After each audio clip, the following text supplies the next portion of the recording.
శ్రీమాత్రే నమః. మనకి అమ్మవారు అనుగ్రహం కలుగుతుంది అని తెలియపరిచే కొన్ని సంకేతాలను మనం వివరంగా తెలుసుకుందామండి. ముందుగా శుభ స్వప్నాలు రావడం అంటే మనకు కలలు వస్తుంటాయి కదా తెల్లవారుజామున. ఆ కలలో మనకి దేవాలయాలు, పూలు, దీపాలు, బంగారం లేదా స్వచ్ఛమైన నీరు కలలో కనిపిస్తే అది శుభ సూచకంగా భావిస్తారు. అలాగే ఇంట్లో సానుకూల మార్పులు జరగడం, అడ్డంకులు తొలగిపోవడం, పనులు సులభంగా పూర్తవడం, అవకాశాలు రావడం వంటి మార్పులు శుభ సంకేతాలుగా భావిస్తారు. శుక్రవారం పూజల పట్ల భక్తి పెరగడం, మహాలక్ష్మి పూజ, అష్టోత్తరం, దీపారాధన చేయాలనే కోరిక పెరగడం కూడా అమ్మవారి అనుగ్రహంగా భక్తులు నమ్ముతారు. లక్ష్మీదేవి అనుగ్రహానికి ముందు కనిపించే అద్భుత సంకేతాల గురించి తెలుసుకుంటున్నాం కదా. అలాగే గూఢచారి లేదా ఊలుకం అంటే తరచుగా కనిపించడం, మీ ఇంటి పరిసరాల్లోకి అకస్మాత్తుగా గోబ రావడం, గుడ్ల గోబ రావడం లేదా అది మీ ఇంటి వైపు చూడడం చాలా పెద్ద శుభ సంకేతం. అమ్మవారి ఇంటికి వస్తున్నారనడానికి ఇది ప్రధాన సూచిక కూడా అవుతుంది. అలాగే నల్లచీమలు గుంపులు మరియు గుడ్లు ఇంట్లో అకస్మాత్తుగా నల్లచీమలు గుంపులుగా తిరగడం, ముఖ్యంగా అవి నోటితో గుడ్లను పట్టుకుని వెళ్ళడం చూస్తే త్వరలోనే ఐశ్వర్యం కలగబోతోందని అర్థం.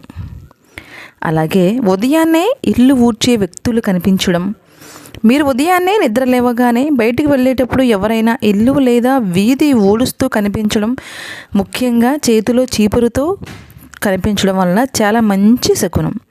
చీపురు లక్ష్మీదేవికి చిహ్నం కాబట్టి అది మీకు దరిద్రం పోయే అనుగ్రహం కలుగుతుంది అనే శుభసూచకం ఉంటుందండి. అలాగే పక్షులు గూడు కట్టడం, మీ ఇంటి ప్రాంగణంలో లేదా బాల్కనీలో పిచ్చుకలు, పావురాలు లాంటి పక్షులు గూడు కట్టుకుంటే అది చాలా శుభ పరిణామంగా భావిస్తారు. పక్షుల నివాసం ఉన్న చోట సాక్షాత్తు లక్ష్మీదేవి కొలువై ఉంటుందని నమ్ముతారు. సాధారణంగా బల్లిని లక్ష్మీ స్వరూపంగా భావిస్తారు. దీపావళి రోజున లేదా శుక్రవారం రోజున ఇంట్లో బల్లి కనిపించడం లేదా పూజా గదిలో 3 బల్లులు ఒకేసారి కనిపించడం లక్ష్మీదేవి. అలాగే ఈశాన్య మూల నుంచి బల్లి శబ్దం చేయడం కూడా శుభప్రదం.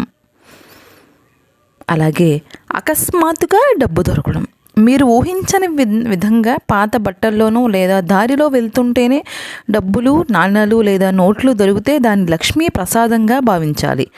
అది మీ ఆర్థిక ఇబ్బందులు తొలగిపోవడానికి సంకేతం.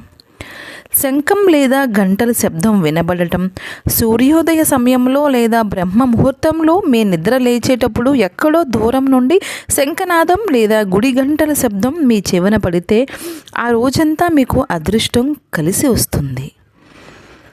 అలాగే అమ్మవారిని ఓం శ్రీ మహాలక్ష్మీ నమః అనే మంత్రం మన నోట్లో శుక్రవారం రోజు పారాయణం చేస్తూ ఉండడం వలన కూడా మనకి అమ్మవారి అనుగ్రహం సిద్ధిస్తోందండి. ఇంట్లో దీపం వెలిగించేటప్పుడు ప్రశాంతంగా దీపం వెలగడం, దీపం ఎక్కువసేపు వెలిగితే అది శుభానికి సంకేతంగా చెబుతారు. అలాగే అనుకోని ధనలాభం కలగడం, చాలా కాలంగా ఆగిపోయిన డబ్బు రావడం, కొత్త ఆదాయ మార్గాలు ఏర్పడటం లక్ష్మీదేవి అనుగ్రహంగా భావిస్తారు. పూజా సమయంలో సుగంధ వాసనలు రావడం, అగరబత్తి లేదా పూల పరిమళం ఎక్కువగా అనిపించడం శుభసూచకంగా చెప్తారు. ఇంటిని శుభ్రంగా ఉంచడం పట్ల కూడా ఆసక్తి పెరగడం, ఇంటిని శుభ్రంగా ఉంచాలనే భావన పెరగడం కూడా లక్ష్మీదేవి కటాక్షానికి సంకేతంగా భావిస్తారు. లక్ష్మీదేవి పరిశుభ్రమైన ప్రదేశాలను ఇష్టపడుతుందని చెప్తారు. అలాగే అమ్మవారిని మనస్ఫూర్తిగా అర్చించుకుంటే అనుగ్రహం కలుగుతుందండి. మనం ఇల్లు వాకిళ్ళు శుభ్రంగా ఉంచుకొని ఆ శ్రీ మహాలక్ష్మిని ఆరాధించడం వల్ల మనసు మనకి అమ్మవారి వైపు ఉండటం కూడా, అమ్మవారి మీద భక్తి పెరగడం కూడా మనం అదృష్టంగా భావించాలి.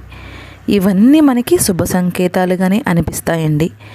జగన్మాత లోకాలను ఏలే ఆ జగన్మాత అందరి ఇంట ధనలక్ష్మి రూపంలో, సరస్వతి రూపంలో ఉండాలని మనస్ఫూర్తిగా కోరుకుంటూ, అలాగే మీ అందరూ కూడా ఈ వీడియో నచ్చినట్లయితే ఒక చిన్న లైక్ చేస్తారని మనస్ఫూర్తిగా ఆశిస్తూ, మీ అందరి ఆశీస్సులే శ్రీరామ రక్షగా ముందుకు వెళ్తున్నానండి.